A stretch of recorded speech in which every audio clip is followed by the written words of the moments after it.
Once upon a midnight dreary, while I pondered, weak and weary, over many a quaint and curious volume of forgotten lore, while I nodded, nearly napping, suddenly there came a tapping, as of someone gently rapping at my chamber door. "'Tis some visitor," I muttered, tapping at my chamber door. Only this, and nothing more. Ah, distinctly I remember. It was in the bleak December, and each separate dying ember wrote its ghost upon the floor. Eagerly I wished the morrow, vainly I had sought to borrow from my books surcease of sorrow, sorrow for the lost Lenore, for the rare and radiant maiden whom the angels name Lenore, nameless here forevermore. And the silken, sad, uncertain rustling of each purple curtain thrilled me, filled me with fantastic terrors never felt before, so that now, to still the beating of my heart, I stood repeating, "'Tis some visitor entreating entrance at my chamber door, some late visitor entreating entrance at my chamber door. This is it, and nothing more." Presently my soul grew stronger, hesitating then no longer.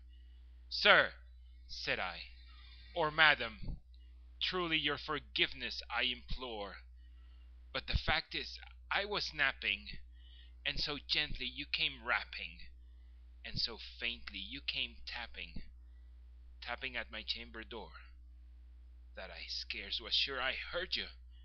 Here I opened wide the door. Darkness there, and nothing more." Deep into the darkness peering, long I stood there, wondering, fearing, doubting, dreaming dreams no mortal ever dared to dream before. But the silence was unbroken, and the stillness gave no token, and the only word there spoken was the whispered word, "Lenore." This I whispered, and an echo murmured back the word, "Lenore." Merely this, and nothing more. Back into the chamber turning, all my soul within me burning, soon again I heard a tapping, something louder than before. "Surely," said I, "surely that is something at my window lattice. Let me see then what there it is, and this mystery explore. Let my heart be still a moment, and this mystery explore. 'Tis the wind, and nothing more." Open here I flung the shutter, when, with many a flirt and flutter, in there stepped a stately raven, of the saintly days of yore. Not the least obeisance made he, not a minute stopped or stayed he, but with mien of lord or lady, perched above my chamber door, perched upon a bust of Pallas, just above my chamber door, perched and sat, and nothing more. Then this ebony bird beguiling my sad fancy into smiling, by the grave and stern decorum of the countenance it wore. "Though thy crest be shorn and shaven, thou," I said, "art sure no craven, ghastly grim and ancient raven, wandering from the nightly shore. Tell me what the lordly name is on the night's Plutonian shore." Quoth the raven, "Nevermore." Much I marvelled this ungainly fowl to hear a discourse so plain. though its answer little meaning, little relevancy bore. For we cannot help agreeing that no living human being ever yet was blessed with seeing bird above his chamber door, bird or beast upon the sculptured bust above his chamber door, with such name as Nevermore. But the raven, sitting lonely on that placid bust, spoke only that one word, as if his soul in that one word he did outpour. Nothing further than he uttered, not a feather than he fluttered, till I scarcely more than muttered, "Other friends have flown before. On the morrow he will leave me, as my hopes have flown before." Then the bird said, "Nevermore." Startled at the stillness broken by reply so aptly spoken, "Doubtless," said I, "what it utters is its only stock and store, caught from some unhappy master, whom a merciful disaster followed fast and followed faster, till his songs one burden bore, till the dirges of his hope that melancholy burden bore, of nevermore." But the raven, still beguiling all my sad soul into smiling, straight I wheeled a cushioned seat in front of bird and bust and door. Then, upon the velvet sinking, I betook myself to linking fancy unto fancy, thinking what this ominous bird of yore, what this grim, ungainly, ghastly, gaunt, and ominous bird of yore meant in croaking "Nevermore."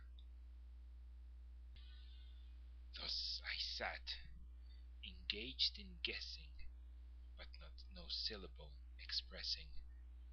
To the foul, whose fiery eyes now burn into my bosom's core, this and more I sat divining, with my head at ease reclining on the cushion's velvet lining, that the lamplight gloated o'er, but whose velvet violet lining with the lamplight glowing o'er, she shall press nevermore.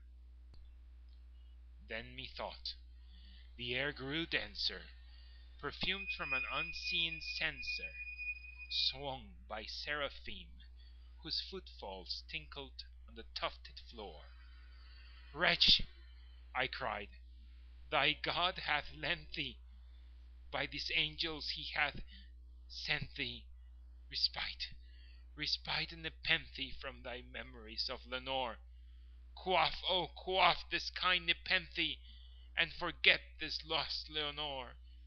Quoth the raven, "Nevermore."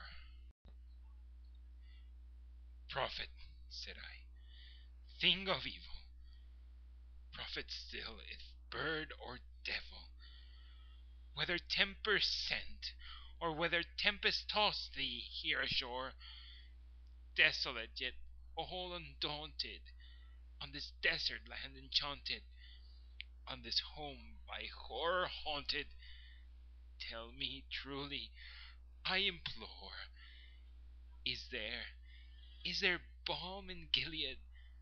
Tell me, I implore." Quoth the raven, "Nevermore." "Prophet," said I, "thing of evil, prophet still, if bird or devil, by that heaven that bends above us, by that God we both adore, tell this soul with sorrow laden, if within the distant Aidenn it shall clasp a sainted maiden, whom the angels name Lenore, clasp a rare and radiant maiden, whom the angels name Lenore." Quoth the raven, Nevermore. Be that word our sign of parting, bird or fiend, I shrieked, upstarting. Get thee back into the tempest and the night's Plutonian shore. Leave no black plume as a token of that lie that soul hath spoken. Leave my loneliness unbroken. Quit the bust above my door. Take thy beak from out my heart, and take thy form from off my door. Quoth the raven, Nevermore. And the raven, never flitting, still is sitting on the pallid bust of Pallas just above my chamber door. And his eyes have all the seeming of a demon's that is dreaming, and the lamplight o'er him streaming throws his shadow on the floor, and my soul from out that shadow that lies floating on the floor shall be lifted nevermore.